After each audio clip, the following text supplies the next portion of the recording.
7 number کی جدول ہے، یہ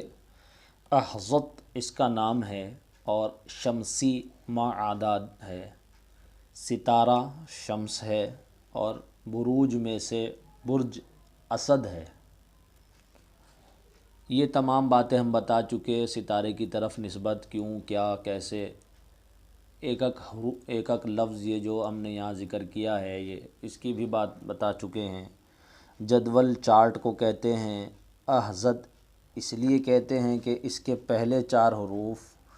احزت ہیں، اور جو پہلے 4 حروف ہوتے ہیں وہی جدول کا نام ہوتا ہے، یعنی چارٹ کا نام ہوتا ہے۔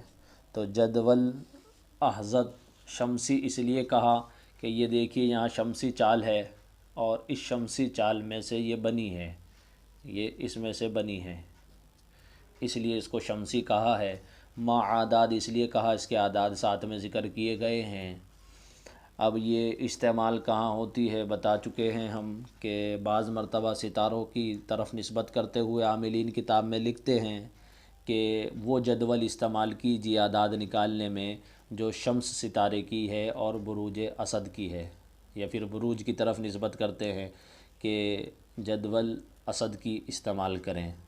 اب جدول اسد کی استعمال کرنے کا کیا مطلب ہوتا ہے کہ اس والی جدول سے جو ہے اعداد آپ نکالیں جس کا تعویذ بنا رہے ہیں اس کے نام کے۔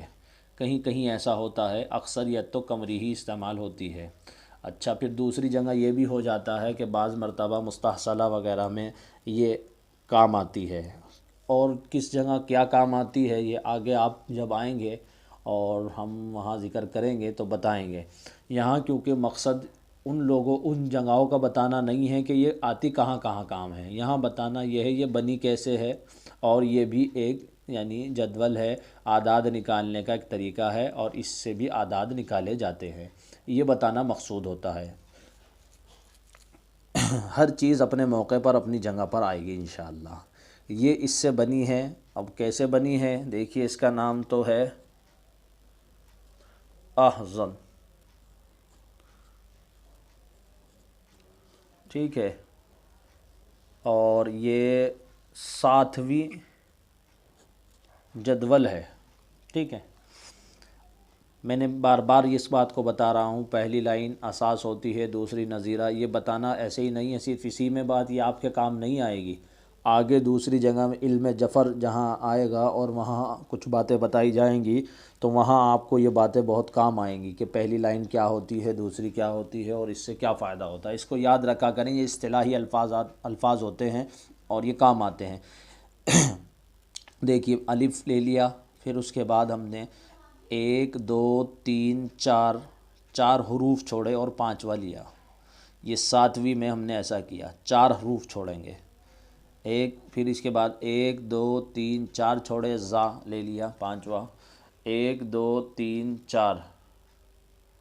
چھوڑے، 5واں یہ طا لے لیا۔ اسی طریقے سے 4 + 4 کرتے چلے جائیں گے، +4 +4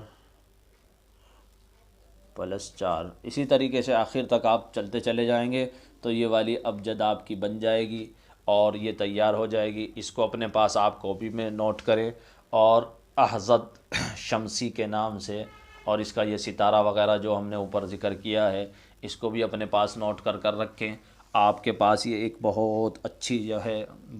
بیاض تیار ہو جائے گی، یعنی آپ کی ایک ڈائری تیار ہو جائے گی،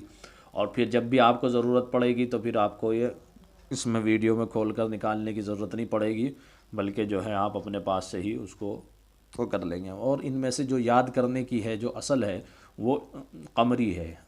اس کو یاد کر لینا ضروری ہے، ایک عامل کے لیے ضروری ہے کہ ایک ابجد وہ قمری یاد ہو۔ اور شمسی تو بہت آسان ہے، کیونکہ یہ دیکھیے الف با تا ثا حروف تہجی کی ترتیب پر ہے یہ، اور اس کے یہ اعداد جو کہ 2 ہے، 1 2 3 4 5 6 7 8 9 10 20 30 40 50 60 70 80 90 100، اسی ترتیب پر یہ ہے۔ یہ تو آسان ہے، اسے تو یاد کرنے کی ضرورت نہیں، ایک بار غور سے دیکھیں تو ایسے ہی یاد ہو جاتی ہے شمسی تو،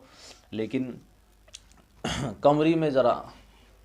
اب اس کے نام یاد کرنے پڑتے ہیں۔